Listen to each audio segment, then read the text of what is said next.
Alright guys, welcome to RC Mojo. This week we're going to have a quick look at the old Heng Tiger. I've done a little bit of fiddling with it over the last couple of weeks. Now, it was supposed to be part of a bigger project with all the bells and whistles, but it's currently Saturday afternoon and I haven't got a video ready for tomorrow. So this will be nice and quick to put together, probably with a bit more talking than action. Right. There's the best part of 20 videos on the channel for this tank.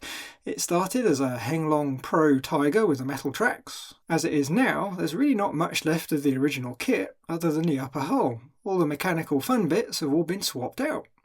The main thing I was never happy about with the Heng were the electronics. Quite early on we changed the 27 meg radio to a proper 2.4 GHz system, which improved things immensely. The early Heng transmitters really were pretty awful. Like a miniature flight radio from the 1980s. They really were purely after the toy market back then. So, to see if I can make the tank run even better, I pulled out the remaining Heng electronics, with the old multifunction unit and a custom hobby-grade RC adapter. One of the reasons it was never quite as good as I'd like is the motor drive resolution was very low. So the number of steps in the throttle, I can't remember exactly, but I think it was 16 forward and 16 in reverse.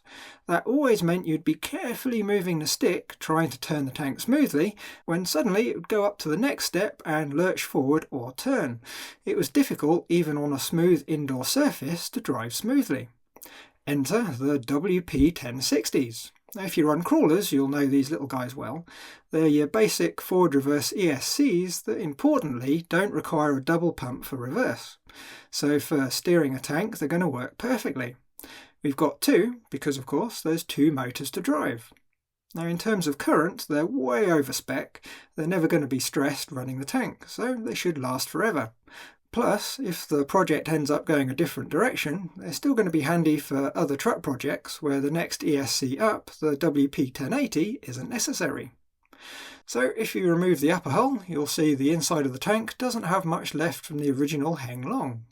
The all-metal road wheels are attached to the metal torsion bar suspension of the Tajan lower hull. The hull has a plastic outer shell with an aluminium inside frame. Added up, it ends up being extremely heavy. Not quite as heavy as the tanks with the cast metal upper hull parts, but you still feel it if you run over your foot. In the spot where the multifunction unit used to live, there's now two WP1060s. They're simply wired into an XT60 connector that connects straight to a 2S LiPo. The only thing you have to keep in mind is the ESCs both have BECs. Now it's not good to connect their outputs together as they're going to fight a bit and cause problems. The workaround is as simple as popping the red wire out of one of the ESC's servo connectors where it plugs into the receiver. Now we might do something a bit more clever later, but this will do just fine for now. The upper hull is connected via a D15 that carries all the power and signals. It means there's just one connector to separate the halves. We'll have a closer look at that in a minute. Part of the refit would also replace the Heng smoke unit, which at best, in just the right light, does give a few nice little wisps of smoke. What we really want is some nice thick plumes when moving off from stopped. Now, a bigger box with a standard small PC case fan and a little bit of intelligence should get that up and running. Now, currently I've got a FlySky 6-channel receiver, which works for what I've got installed. Actually, right now I'm only using 5 channels. It's linked up to a FlySky 9X transmitter using the ER9X firmware, which adds vast amounts of options and setups. It's fairly similar to what we know these days as OpenTX.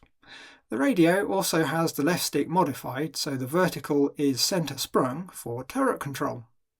Now, while this old radio still works perfectly, it would be nice to run something a bit more modern. Another jumper T16 or similar would be quite good. There's even more useful buttons and switches, more setup options, and it can even play sounds from the transmitter, which could be quite fun. We could maybe have tank commander messages being shouted through the handset. So maybe when the main gun's triggered, you'd hear fire from the transmitter, then half a second later the sound effect from the tank. Inside the upper hull then, everything has been rewired. We're still using the stock mechanics, as they do work well enough, but they're being driven from continuous rotation servo boards. They don't take much power, so it's a really very easy way to set it all up. The headlights are controlled by a custom board that connects to the receiver. It controls the headlights and a small Larsen scanner behind the viewport. We'll see that bit working a little bit later.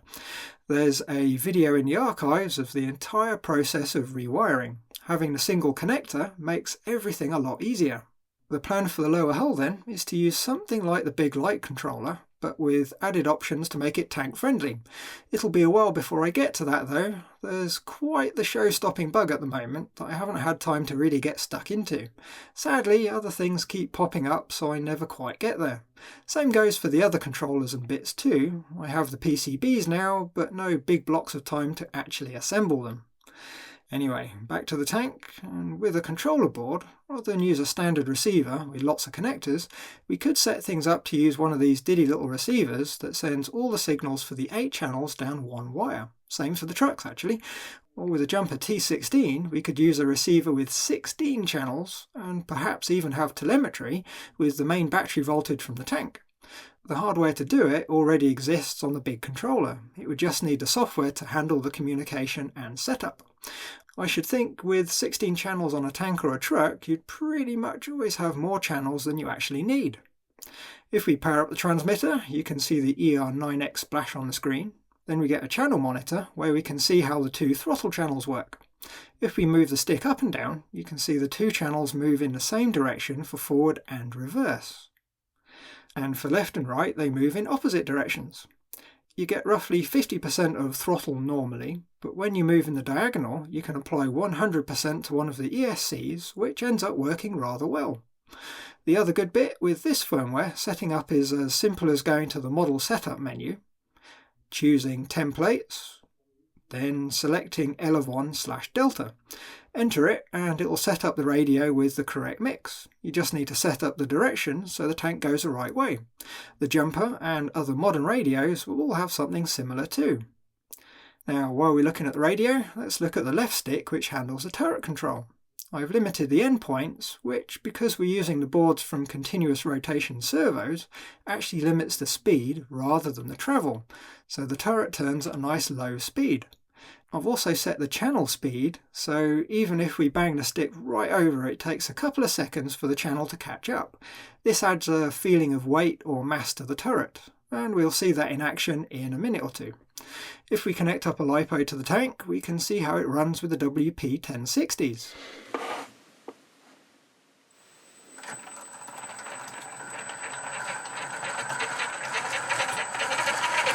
Now, as you can see, with the stick slowly moved forward, the tank really doesn't lurch. It just calmly starts moving. Far nicer than the old Heng Long box. Now I believe the current, revision 6 I think, Heng Long setups with the 2.5 GHz radio are a huge improvement over the old ones. But this setup should end up being more flexible, and for me anyway, it's more fun to get it all up and running. Okay, to refit the upper hull, we unplug the LiPo, connect the 15-pin connector, reconnect the LiPo, slot the upper hull into the front of the lower and drop the rear down onto its clips. The hoses have magnets on the ends which latch into the air boxes, but I think the hoses are a little bit stiffer than when they were new, so they don't really line up all that well anymore. We'll need to do something about that at some point in the future. Right, now we can show the turret working, and you can see even when the stick's being moved quickly, the turret always accelerates and decelerates nice and gradually. I think it does go a bit quick to be strictly scale, but it has the right kind of feeling and the speed is about right to follow other vehicles driving past, so it's a fair compromise. Right now the main gun doesn't work of course, that'll need some electronics to control it. It does fire BBs, so we'll have to get that working again, along with a nice sound effect.